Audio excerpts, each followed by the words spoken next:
السلام عليكم اخواتي، نتمنى تكونوا بخير ومرحبا بكم في قناتكم فاتي كويزين. اليوم غادي نحضروا الكرواسون او البتي بان بعجين مورق سريع في التحضير. عندي في المقادير نص كيلو ديال الدقيق ديال الفورس، دقيق الرطب، 4 ديال المعالق سكر ديال الزيت، وجوج ديال المعالق ديال الخل، وهنا نص كاس ديال السكر سنيده. عندي هنايا 4 ديال الزبده ديال التوراق الخاصه بالتوراق باش غادي نورقوا بها هاد العجين.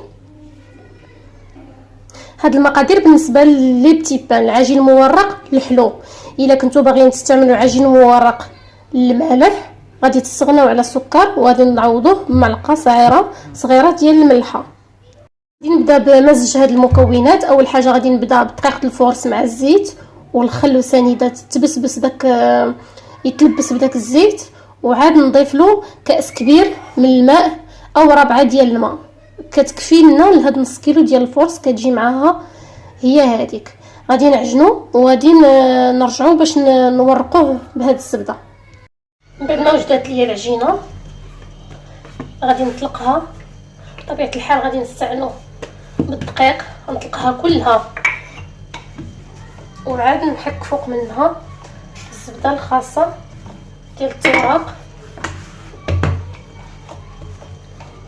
العجينه كتكون ما قاصحاش ولا ما خفاش في نفس الوقت، بحال هذا الشكل باينه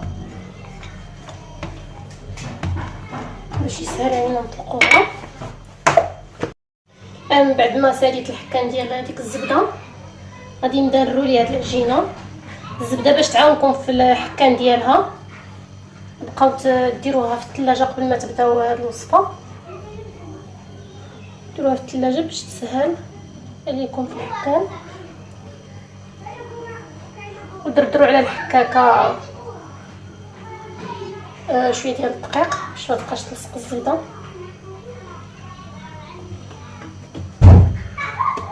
غادي نعاونوا بشويه ديال الدقيق وغنطلق العجينه بهذا الشكل المستطيل. غادي نطلقها ونطويها على 3 جوج ديال المرات، وغيكون العجين مورق ديالنا الحلو واجد وجاهز للاستعمال. ما تبقاوش تعكزوا او غادي ما تبقاوش تضطروا تشريو العجين المورق من المحلات التجاريه. نوجدوها في الدار وعارفين شكون اللي عجنها وشنو فيها. دائما نعاونوا بالدقيق.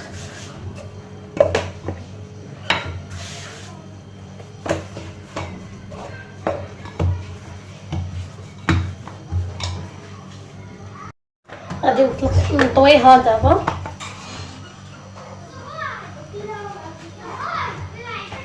على النصف وانا كنحاول نقادها من الجناب. نجيب النصف الاخر بحال هكا وغادي نجي ونزيد الطويه الثالثه بهذه الطريقه، وتجيني هاد الطويات من هاد الجهه اليمنى. غادي نعاود نطلقها، نعاود نفس العمليه للمره الثانيه.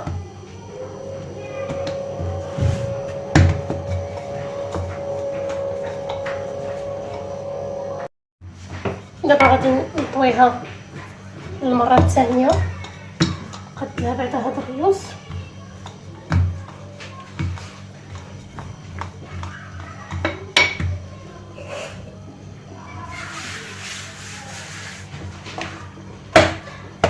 نفس الطويه الاول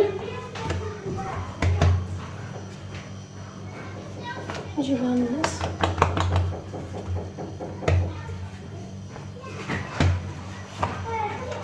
وغنجيب هاد الثالث الطويه الثالثه لهنايا. غنخليها ترتاح غير واحد 2 دقائق. دابا كنطلقوها للمره الاخيره. كنكون يعني درنا 2 ديال الطويات، 2 ديال العمليات ديال الطويات على 3، والثالثه صافي ما كنطلقوهاش. اذا كنطلقوها عادي يعني باش غنشكلوها بتي بانات او كرواسون. شنو اللي بغيت نقول يعني كنطويوها كنديروا داك العمليه ديال الفيطاج جوج ديال المرات، الثالثه صافي غير كنرجعوا نطلقوها المره الثالثه كنكونوا غادي نشكلوها كيف باغيين.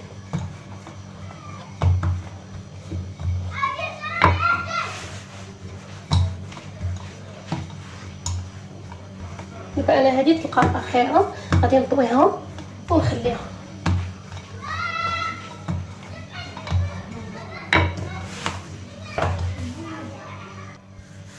درت كملتها مستطيل طويل طلقتها مزيان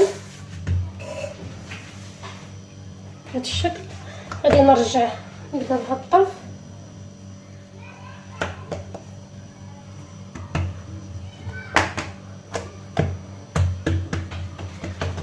هما جوج طويات وهاد الطويه الثالثه.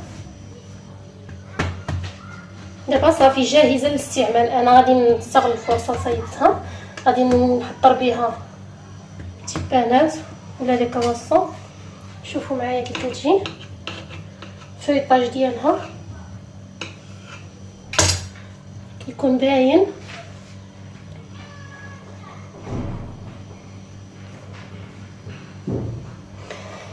انا غادي نوجد بها لي كرواسون كما قلت لكم، وغادي تتبعوا معايا الطريقه اللي غنوجد بها الكرواسون او البتيبان. شوفوا الفيطاج كي كيجي باين دوك الوريقات. هاد العجينه سهله وسريعه في نفس الوقت وكتوجد الصراحه بالطريقه اللي كنشوفوا في المحلابات وفي المخبازات. بعد ما قطعت انا داك العجين الحلو ديال العجين المورق الحلو كيكون نصايب به تيبانات، غادي نديرو هاد الشكل والشكل الاخر بحال هكا. غادي نكمل هاد المثلثات بهذا الشكل، نديروهم بالشكلاط او نعمروهم بالكريم باتيسير.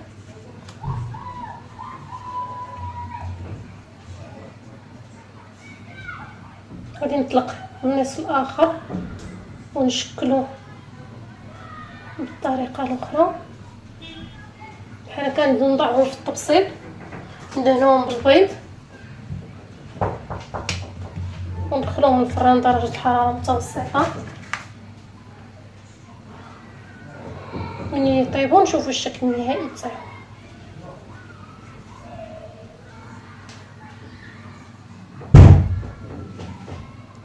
الشكل الاخر بشكل مستطيل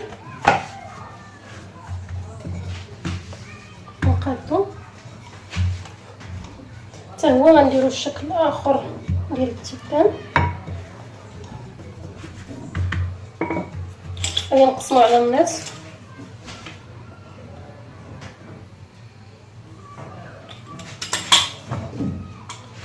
غادي نجي نوضع الشكلاط بحال هكا وغادي نلوي. ندير له بحال هذا الشكل بحال اللي غادي نحسب 3 الاولى دي الثانيه 3 وغادي نجي ونقطع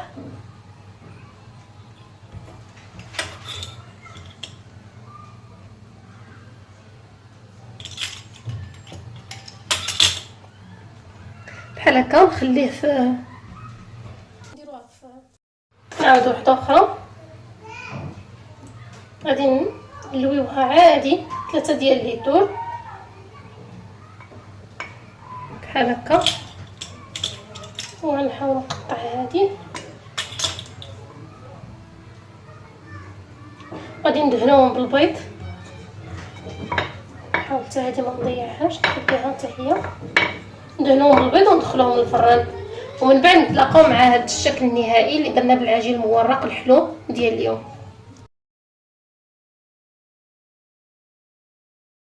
تيبانات او كرواسون اللي وجدنا بالعجين المورق الحلو راهم وجدوا.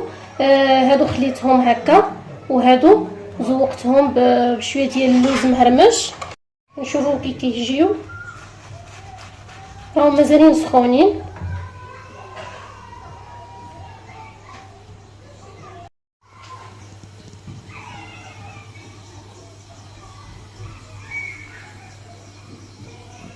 نتمنى تعجبكم الوصفه ديال اليوم اللي وجدنا بالعجين المورق تيبانات او لي كرواسون. واللي شاف الفيديو وعجبو يدير جيم وتشاركوه مع الاصدقاء والصديقات نتاعكم.